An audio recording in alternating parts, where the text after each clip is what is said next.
Hey, it's me, MLB. Here is Boop I Love You, Chapter 18, and this one is titled Life is Good. Well, I guess I can't let him down then, can I? You thought as you stayed snuggled up inside his shirt.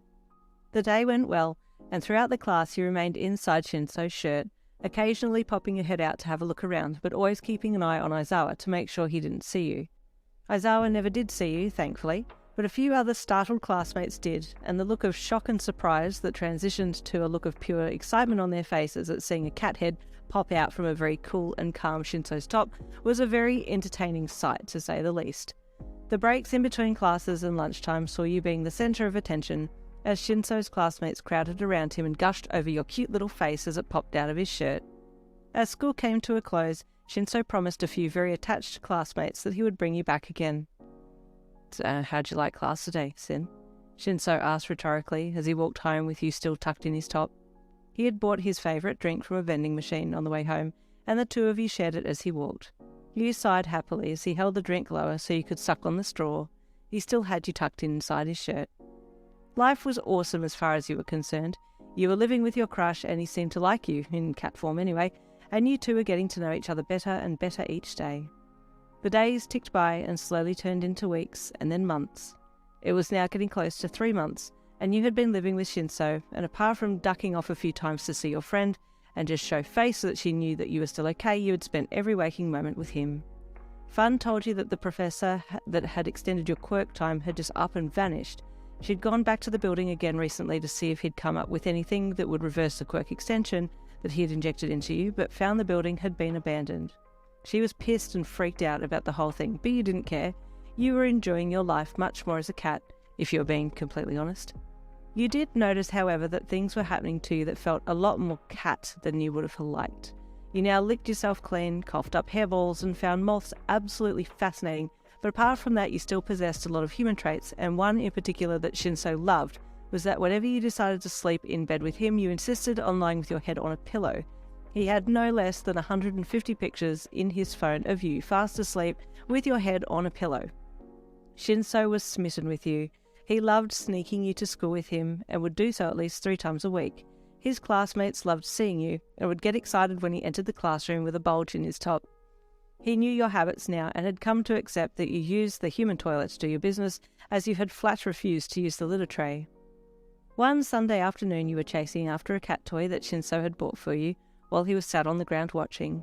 It was another peaceful afternoon, and he was giving you small smiles and chuckles as you chased the thing around. Part of you felt humiliated that you had succumbed to chasing cat toys, and the other part of you was excited to be chasing it, but most of all you were enjoying that it was making Shinsou happy. You stopped after a bit to catch your breath and ambled over to your man, flopping down into his lap, exhausted. "You like that toy?" he asked as he stroked your head. "Not as much as I like that you like watching me play with it," you meowed back, looking up into his tired, deep purple eyes. There was a small moment where you two just looked deeply into each other's eyes. If you were in human form, it could have been called a romantic moment. You sat up slowly and walked your front paws up his chest, climbing up his torso slightly so you could be nearer to his face. "Shinsou, I..." You paused for a moment before leaning in and softly touching your nose to his. He looked a little surprised to have you do such a thing and just looked at you curiously. "What did that mean?" he finally asked you softly. "It was just a boop," you purred. "A boop that means I love you." You continued to look deeply into his eyes, and he did the same, before you slowly backed away down his chest and curled up in his lap. Shinsou felt strange after your little display. Not strange in a bad way, but just conflicted. You had a lot of human traits, and he was starting to think that you were very different. Did he dare admit that he was starting to catch feelings for his own cat? There was just something about you. That night you slept next to him in the bed again, and he reached an arm around you to pull you closer to him, and that's how you two slept that night, curled up together, happy. When you woke in the morning you stretched and yawned, feeling something soft underneath you. You looked down to see that somewhere through the night you'd ended up sleeping on Shinsou's stomach, but you were facing towards his feet. Seriously, Sin?" Shinsou rasped from behind you in his just woke up voice. You had just stretched with your butthole right in his face.